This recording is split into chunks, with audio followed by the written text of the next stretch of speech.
The late game on Sunday, San Francisco 49ers at the Los Angeles Rams. We sit right now. The Rams are 3.5-point home favorites, a total of 45.5, pretty much across the board.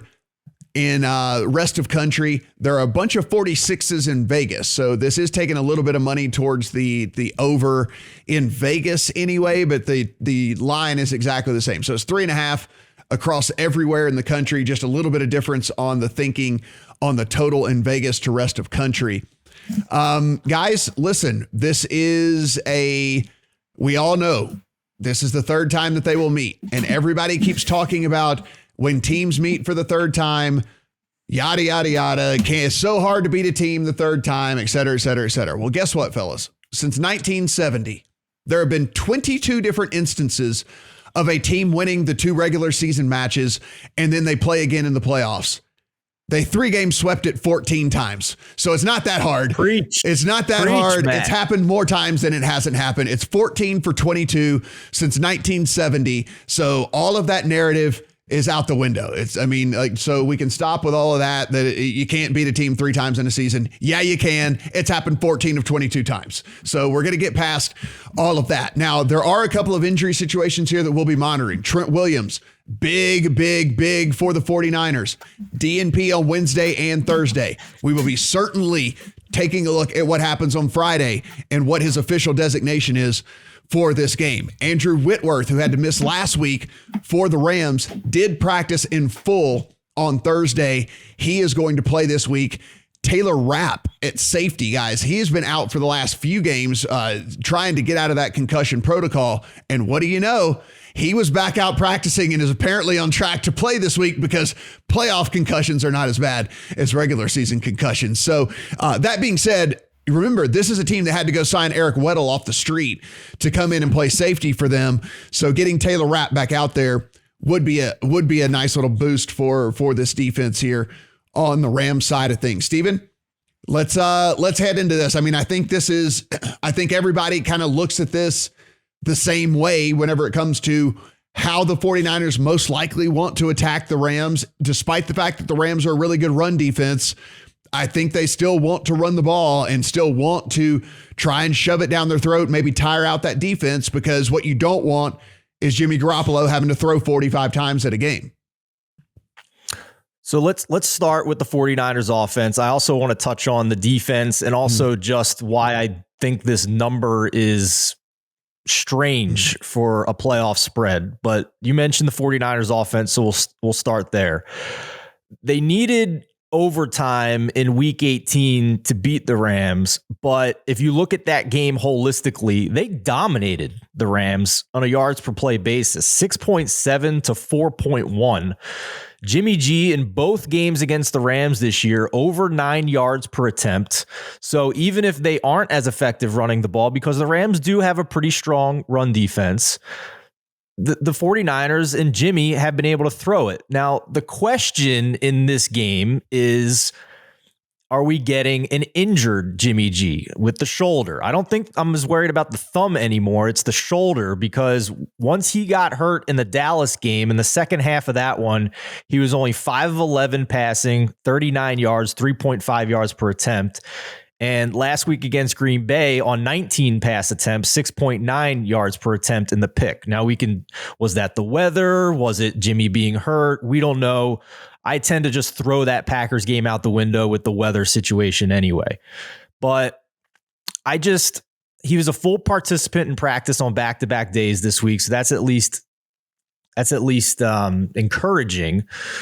So the question you really have to have with this offense is, do you have faith that he's going to be an effective passer in this game? And in particular with this matchup, one thing I heard this week that I thought was really interesting, Eric Eager from Pro Football Focus, he watches a lot of tape, and more tape than I unfortunately have the time to these days with, my day-to-day duties, both at work and being a dad of a baby. But I thought his observation of this matchup was really interesting.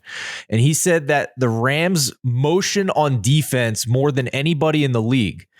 But when they play the 49ers, they're playing a 49ers offense that motions more than any offense in the league. And that actually tends to neutralize what the Rams can do in disguising their defense. So perhaps some insight there into why the 49ers have had such great success offensively against the Rams in recent years and in past weeks this season. So put a bow on that for you. I don't really have many concerns with the 49ers offense this week and them being able to move the ball and score points. I can certainly understand it. So, Brad, we take a look at Matthew Stafford, and this is the thing that everyone's going to be talking about from now until this thing kicks off on Sunday, is just he threw 4 of his 17 interceptions this year versus the 49ers. So obviously they have figured something out with Stafford. The Rams, it's kind of like this game that we talked about, the earlier game. Listen, the guy who was second behind Burrow against the blitz and all of the different statistics was Matthew Stafford, right? He is and the Rams overall as a team are first by actually a decent amount in expected points added per play versus the blitz. Like, they are a good team versus the blitz. The 49ers blitz Stafford just 14% of the time combined in those first 2 games that they played each other, yet were able to get 41% pressure rate on him despite only blitzing 14% of the time. So this is one of those things where we talked about was this weird kind of outlier with Stafford, where we were saying his completion percentage higher against the blitz when not blitzed, which that's just not the case for most of these guys. He had a much higher passer rating when getting blitzed than when not getting blitzed and all that. And it just makes you wonder about, is Matthew Stafford having, these guys just kind of draped back out there and the decision not being made for him. If a blitz is coming from over here,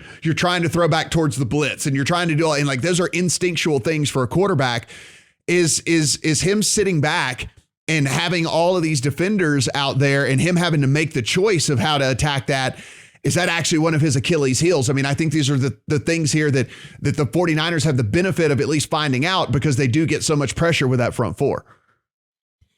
Yeah, exactly. So to that point, Stafford best in the league against the blitz this year by EPA, about half an EPA per play. The Cardinals come in opening round of the playoffs. They blitz him 40% of the time. He cooks them. Yeah. The Buccaneers come in the next week, blitz him nearly 50% of the time, including that 0 blitz on like the last play of the game to Cooper Kupp. He cooks them. So I can't understand what those defensive coordinators are doing. But he's going to have the opposite this week. And if you think back to the games earlier this season, the 49ers games for one, but say the Tennessee Titans as well, teams that can get pressure with the front four, that's when Stafford was flapping and just throwing it up off his own goal line, just chucking it up into the air and getting pick six for fun. So I do think it's a lot more likely we see that kind of game rather than we've seen the last 2 weeks. I would also say quickly on Jimmy G, the shoulder was off the injury report while the thumb was still on. But obviously he had the thumb the first time they played this game. And as you said, he was still effective. So I'm a lot more bullish on Jimmy being effective than he has been the last couple of weeks. And then the last thing I would say is the 49ers defense. They had quite a nice practice run for this last week. The other team that runs this style of offense, the Shanahan-McVay offense, is the Green Bay Packers. And obviously they shut them down. And some of that was the weather, but some of that was also just the 49ers, getting pressure with 4, but also Fred Warner just being an absolute monster in the middle of the field. Stephen Ruiz had a piece this week about how we shut the game down, basically. And he probably learned some of it off Shanahan, right? If he's facing that offensive practice each day, Warner is like, he's covering up like 3 different plays at once. Mm-hmm. Whereas you look at the Rams, they don't have a good linebacker, really. And obviously Shanahan is famous for putting the linebacker in a spin, right? He picks one linebacker and he makes them make a decision, and they usually make the wrong one. So I think the linebackers are important here, and I think the 49ers have got a much more effective one. Are we at all worried? So this 49ers team, guys, they ranked, according to Pro Football Focus, they graded out as the best team in the NFL run blocking, right? That offensive line, the number 1 run blocking unit in the league. Now, I understand one person doesn't make an entire offensive line, but when you are talking about Trent Williams, you're talking about a top 10 offensive lineman in the entire NFL, right? So if he's not able to go, does that at all change your view of how this offense may or may not be able to have success? Steven, I'll start with you and then I'll go to Brad. Not for me, because he didn't play week 18 either, and they put up 6.7 yards per play. So obviously he is an important player, but I don't think he is critical, to put it that way. I think my philosophy with this 49ers offense is that they are not one-dimensional running the ball. I think they are sneaky multiple, and people haven't realized that this season. And I think that it's more a product of just how good Kyle Shanahan is at scheming guys open, that he doesn't require Jimmy to sit back in the pocket and read the field and find an open receiver. So I don't think Trent Williams is a critical factor in my handicap this week. Brad, at all, the Trent Williams, whether he goes or not goes, does that change your thought at all here? No, I mean, obviously you'd rather him. I think he was PFF's best ever lineman. So obviously you want him in there. Yeah, you'd rather have him than not, of obviously. Course. But to Stephen's point, Niners had a 51% success rate in that game, the second game, to the Rams 39%, which was actually a bigger margin of difference than the first game of the season. They're arguably more dominant in that close game than they were in the first one.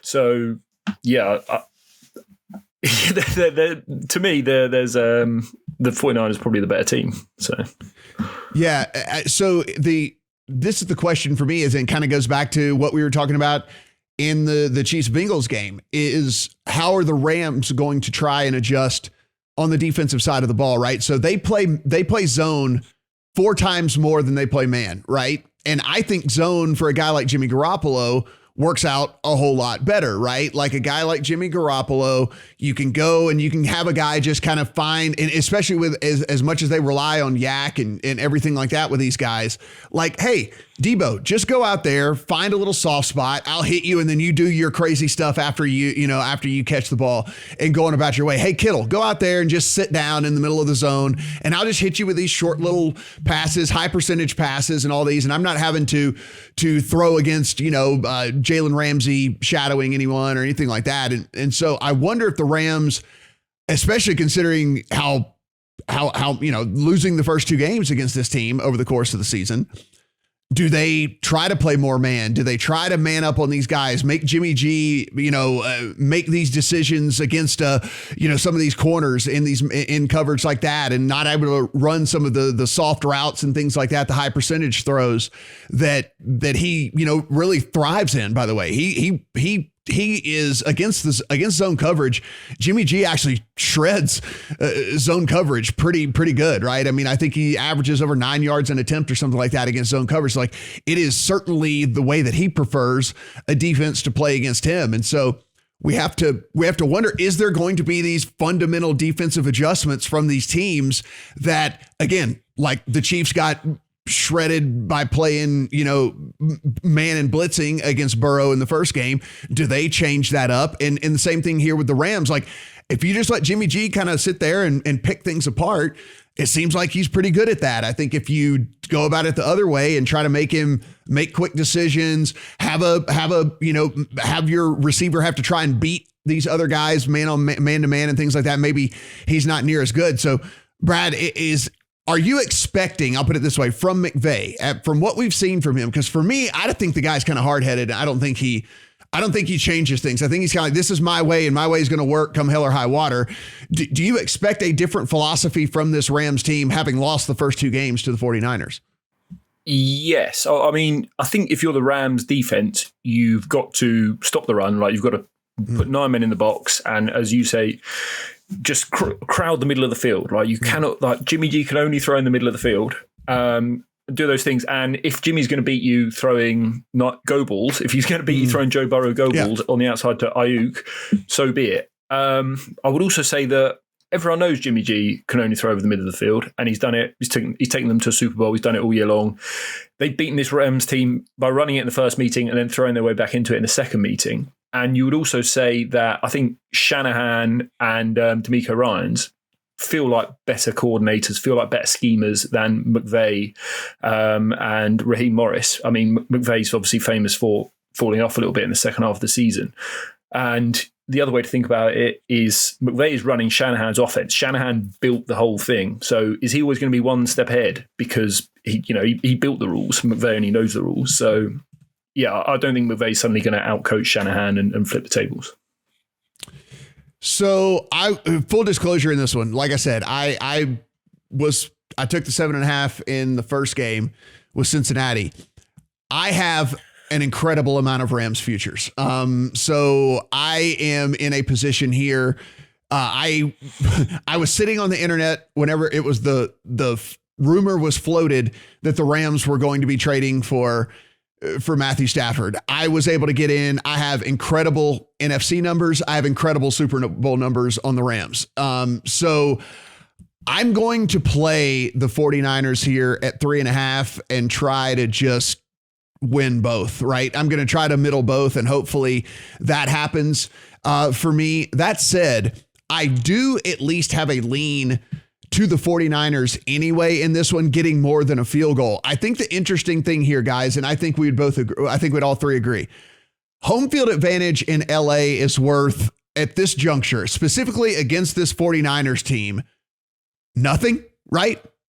No, like zero, right? Nothing. I mean, not if you look at the spread. Like maybe not if you think the spread is correct. That's where I'm getting to with this, because they have posted Super Bowl look-ahead lines in which the Rams versus the Chiefs are the Chiefs as a 2.5-point favorite. The 49ers versus the Chiefs are the Chiefs as a 3-point favorite. So it is a 0.5-point difference on a neutral field against the same team. Yet this is a 3.5-point spread where we believe that there's absolutely no home field advantage whatsoever being played into here. And so they're showing us their cards here, essentially. The reports are that the vast majority of ticket sales on the aftermarket are coming from Northern California. Mm. Those aren't Rams fans. Yeah. And Matthew Stafford was reportedly talking about how he had trouble hearing in week 18 on his own home field. So I don't know how you get to 2 points of home field advantage in this game. And the line on this game in week 18 was a flat 3. And now it's 3.5. The math doesn't add up. It doesn't make any sense. Now, we've talked about Jimmy G in this handicap a lot and how we have confidence in him. There's always in the range of outcomes here a chance that he makes some boneheaded passes and they don't cover. In the same way, Matthew Stafford has done the same thing in a couple of games this year. But from a mathematical handicapping perspective, I couldn't get the 3.5 in any way, shape, or form for this game. I don't know what you guys thought, but I just couldn't get there. So I do want to bring up a prop here, guys, because I thought this one was fairly interesting, and I think this will make for some decent little debate here before we get out of here. So Cam Akers goes out and nearly fumbles away the game last week for them. Yeah. He fumbles on the 1 yard line that probably would have put the nail in the coffin before there was any sort of rally to be had, and then he fumbles again late in the game. His rushing prop at DraftKings and at Caesars is 63.5 in this game. Do we not think that Sony Michel is going to get any sort of extra run in this game after Cam Akers nearly fumbles away their shot at the NFC Championship game here? Like, I just find it incredibly hard to believe. One, the number's fairly high as it is anyway, right? Against a 49ers defense that can definitely stop the run. And then two, is he not a very likely candidate to have, 8 to 10 carries siphoned off in this game by Michelle? Am I way off here? Am I being too results oriented by what I saw last week? Brad? Yes, sorry. Thoughts? Yes, I mean, there's a couple of ranges of outcomes. I mean, one is that he fumbles early and he just gets benched entirely. I guess we also don't know about that Achilles. Like, no one's ever done what he's done before. He's come back and played maybe 3-4 games in a row now. Like, I think there's a lot of routes to the under, not least just not being that effective, because they've not been that effective running the ball against the 49ers all year long. So, yeah, I like the under. I know, I think it established the run. They put out the over on Akers, so it probably has been bet up recently. So maybe wait for it, because that's probably going to keep going up. That makes sense. Yeah. But even then, I mean, he had 48 yards and 55 yards the past 2 games, averaging less than 3.3 yards per carry in both of those games. And now you're facing the 49ers front 4. So I guess maybe. I mean, Matt, you're to bet the over here. I think to bet the under.